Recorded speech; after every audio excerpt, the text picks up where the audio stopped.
The Grand Council of the Velorath Dominion had, for the past 400 years, operated under one golden rule: never insult a human elder. Did anyone listen? Of course not.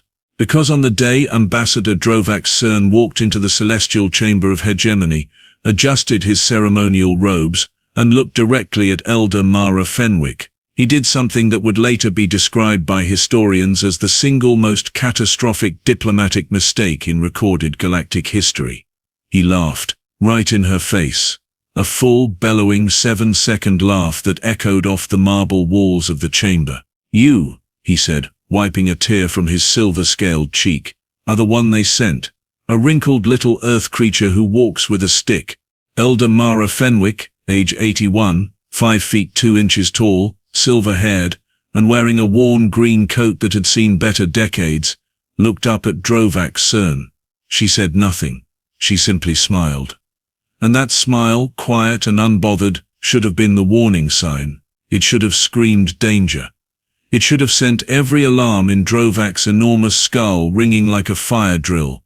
But it did not, because Drovak Surn, Supreme Ambassador of the Velorath Dominion, was in the politest possible terms, an idiot.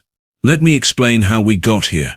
40 years ago, the Velorath Dominion made first contact with humanity. The Velothari, as they liked to call themselves when they wanted to sound distinguished, were a species of considerable size, remarkable intelligence, and absolutely catastrophic arrogance.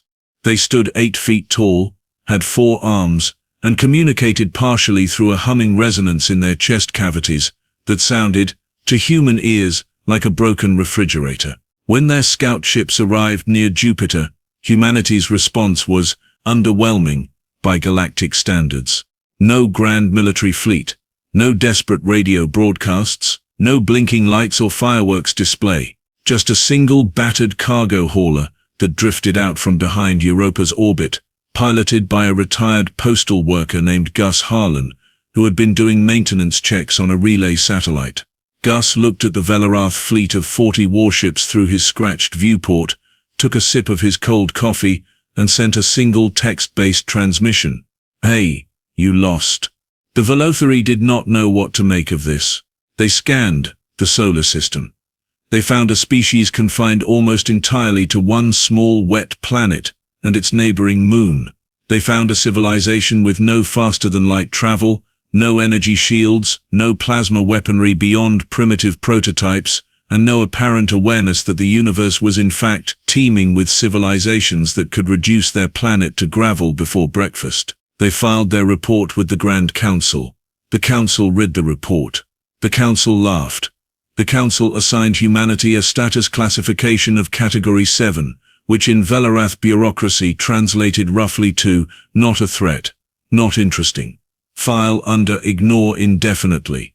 Humanity was given one single seat in the Galactic Hegemony, the multi-species governing body that managed interstellar politics, trade, and the occasional war. 1 seat. Out of 800, with no voting rights for the first 20 years. And insultingly, the seat was physically the smallest chair in the chamber, a fact that had been noted in humanity's diplomatic file as accommodating their size. A fact that humans had quietly noted and said absolutely nothing about. For 20 years humanity said very little in the Hegemony chamber. They observed. They listened. They sent soft-spoken delegates who sat in their small chair, took detailed notes, and smiled pleasantly when other species talked over them, dismissed their queries, or occasionally forgot they were even in the room. 20 years of smiling. 20 years of listening. 20 years of learning exactly how every single species in that chamber thought, communicated, feared, and most importantly, made mistakes. Now, back to Elder Mara Fenwick. The reason she had been sent was not ceremonial. It was not, as Drovak Surn assumed, because humanity had run out of competent representatives and scraped the bottom of their barrel for a retired grandmother. It was because 3 weeks ago the Velorath Dominion had done something extraordinarily stupid. They had, under the cover of a routine patrol mission, seized a human deep space research vessel called the Orin Calder. The crew, 11 scientists and 1 very confused cook named Bertie, had been detained. The Dominion had claimed the vessel was operating in restricted Velorath space, which was technically a lie wrapped inside a bureaucratic distortion wrapped inside another lie. The seizure was a test, a message. Velorath dominance had been, in their view, going unchallenged for too long by these small, quiet humans who kept taking notes in their tiny chair. Humanity's official response had arrived within 6 hours. It was short. It contained 4 lines. It requested the immediate release of the crew, offered no threats, made no demands beyond that, and was signed simply, Office of Human Affairs Elder M. Fenwick. Drovak had found this response amusing. He had forwarded it to colleagues with a note that read, "They sent a letter, like children," and then Elder Mara Fenwick arrived in person. She walked through the entrance of the celestial chamber, with that stick of hers clicking against the polished floor. Click, click, click, unhurried. Like she had all the time in existence, and had decided to spend some of it here. Drovak laughed. Mara smiled. And then she sat down, placed a small data chip on the table between them, and said, in a voice that was remarkably calm for someone whose people had just had 11 crew members detained without cause, "Ambassador Surn, before you say anything else, you should probably know that chip contains a full record of every Velorath military position, supply route, and communication frequency in this sector." The chamber went very, very quiet. Drovak stared at the chip. "How?" he said slowly. "Did you obtain that?" Elder Mara Fenwick tilted her head slightly, and gave him the kind of look a school teacher gives a student who has just asked why 2 + 2 = 4. "Ambassador," she said, "we have been sitting in that room with all of you for 40 years. Did you genuinely think we were just taking notes?"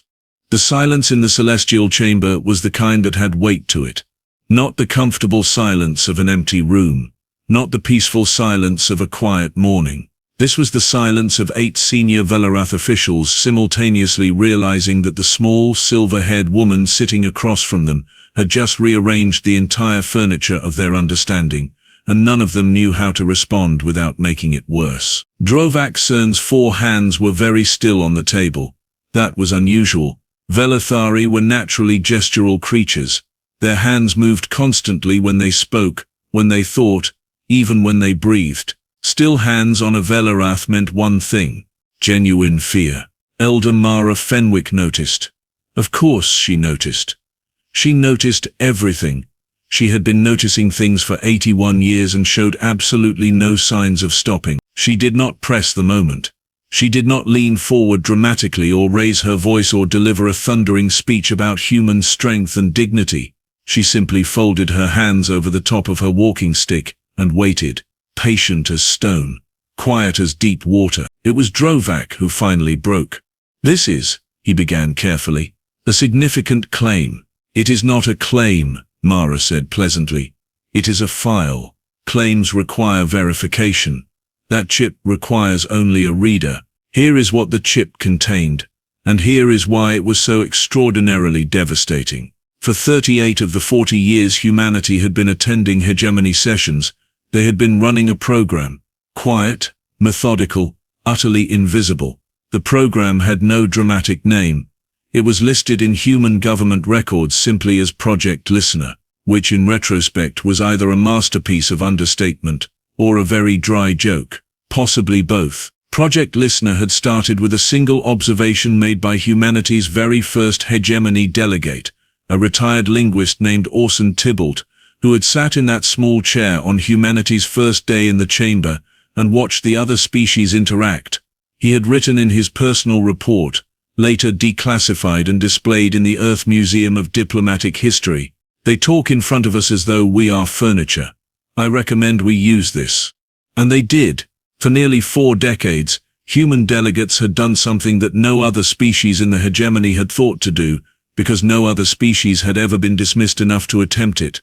They had listened, completely, to everything. Not just the official proceedings, but the side conversations, the informal meetings, the corridor whispers, the casual communications transmitted on frequencies other species assumed were unmonitored because who would bother monitoring them? Humanity would. Humanity did.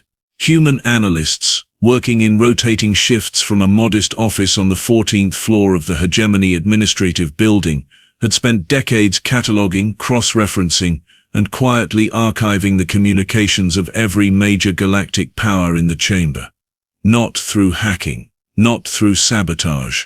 Simply by listening to what was being said out loud in rooms where people had forgotten humans were present, and by monitoring the open communication bands that everyone assumed were too mundane to be worth watching.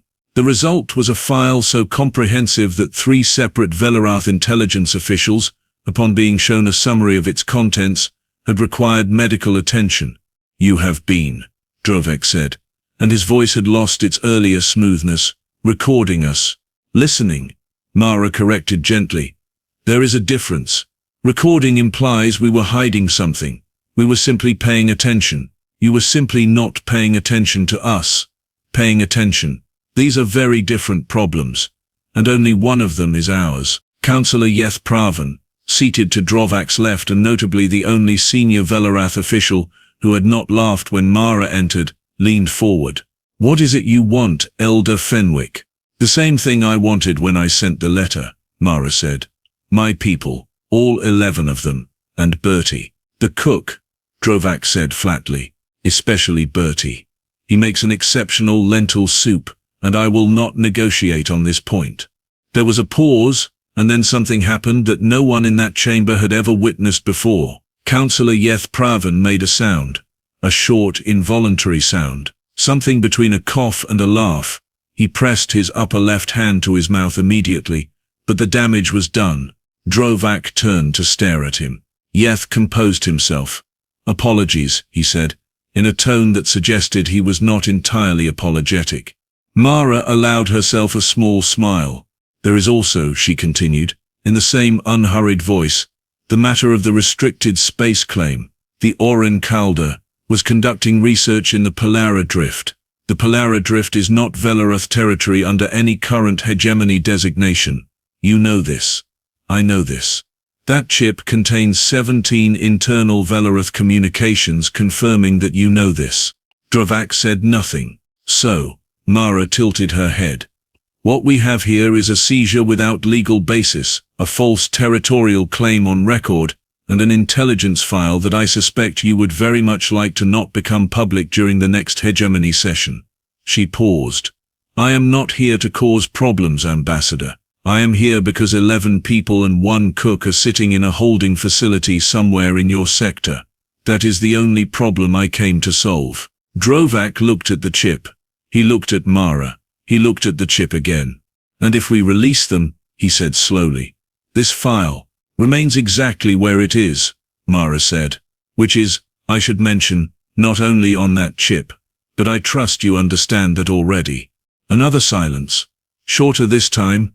Drovak Surn, Supreme Ambassador of the Velorath Dominion, who had walked into this chamber 4 hours ago, fully intending to demonstrate galactic dominance over a small and easily managed species, straightened in his chair, and said, in a voice carefully stripped of all expression, "The crew of the Orin Calder will be released within the hour." Mara nodded once.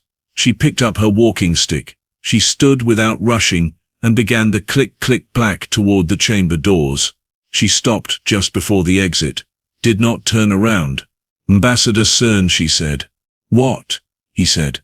"Next time you see someone walk in with a stick," she said quietly, "consider the possibility that they have been walking a very long road, and that they know exactly where every stone on it is buried." The doors closed behind her. Yeth Pravan looked at the empty doorway for a long moment.